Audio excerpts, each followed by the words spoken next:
One of the things that I get to do now is show you actually not just how I use Dropbox for recording cantor and choir tracks, but also how I use it on a day-to-day basis. One of the things that I started last summer is booking all of our weddings for the parish. And if you know anything about St. Mary of the Mount, it's that we have quite a few weddings.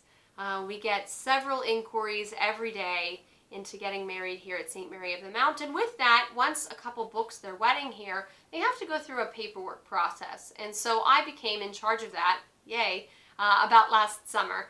So I'm going to show you how I use Dropbox to make that process as easy and as quick as possible, because we have a lot of wedding paperwork and it can get kind of tedious. So I'm actually going to show you in real time, in real life, how quick and easy this can be. But before we do, I want to show you a couple of things that I have already set up.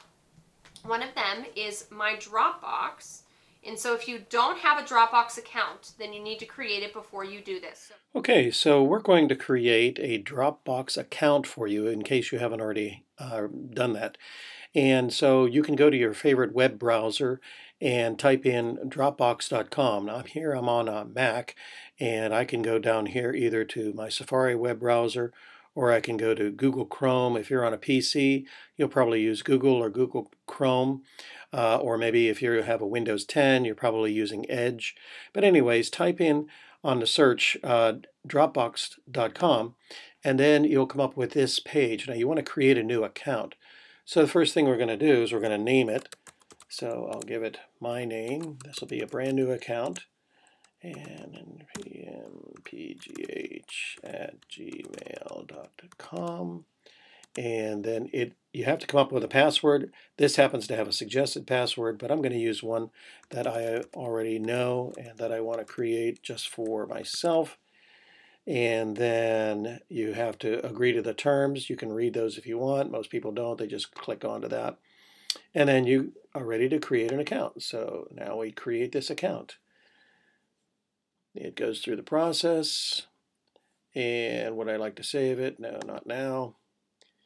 And now I can get started. So download Dropbox. So what that's going to tell you to do is it's a free download, and that way you'll have the software. When you download it, do you see this little box up here on my Mac? It has this little icon of an open box. If you're on a PC, it'll be over here on your desktop. And then I'm not going to already do this because I already have this on my computer, but this is just to give you a quick and dirty way of showing you how to get the account. And once you get the account, then you can add files, you can create files, you can share those files with all kinds of folks if you would like to. And there are videos on YouTube that'll help you with that as well too. But this was just a quick way of showing you how to get to Dropbox, how to create an account. And then let's continue on with what Amanda wants to share with you next. Okay, great. So at this point, you now have a Dropbox account. And you also have Dropbox on your smartphone, okay? In this scenario, you are going to need a smartphone because it will help you scan documents quickly and efficiently. So I have the free app on my iPhone. You can also download it for Android. Both are available. But I'm going to show you, those are the two things that you have to have before we start this process.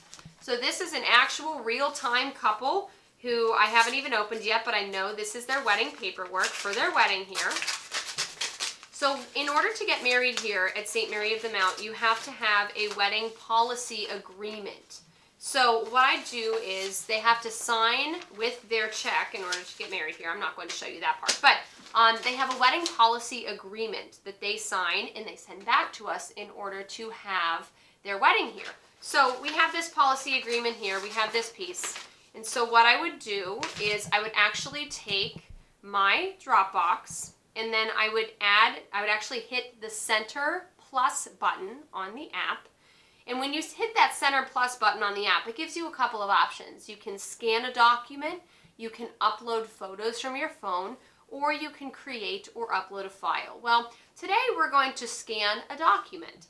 So one of the things that Dropbox does, which I use for a lot of functions, is that it actually can scan things and create them into PDF. So you no longer need to use a printer in your work office. You don't need to use one at your house. You can scan documents and convert them to a PDF instantaneously. So I'm taking this document, I hold it on top of the file. It actually creates blue guidelines on the photo here, and then I just hit the center shutter button, and then boom, the photo is done. Okay, so you have a couple of options if you wanted to add another page. There is a button on the lower right-hand corner that you can hit, which creates another page. So if you have a multi-page document, you can also add another page. You don't have to have 7 files for one piece of paper that has 7 pages. So after I'm done, I hit the next button, and then I actually can at this point choose a file name. So I would pick this as WPA, which is how I put it, Wedding Policy Agreement, and then I put the couple's name in, and then I can save it onto a file on my computer. Great, Amanda. We know how to scan now using Dropbox. What about having Cantor music? Do you ever use it for that kind of service and then send that to your Cantors? That's a really good question. So at the national level, I would be required to tell you that you have to make sure that you have your correct copyright licenses. Absolutely. Because that's not something that you can really mess around at.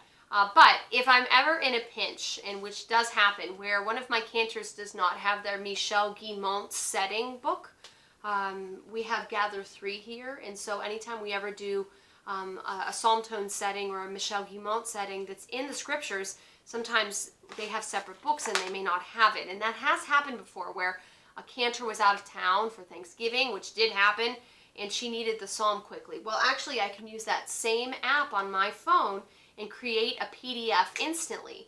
I can save it onto my Dropbox, and I can either go on my computer at that point because it is synced to my phone, so I'll instantly have it on my computer, or I can just take it from Dropbox and then copy a web link and send that web link to my Cantor via text or email.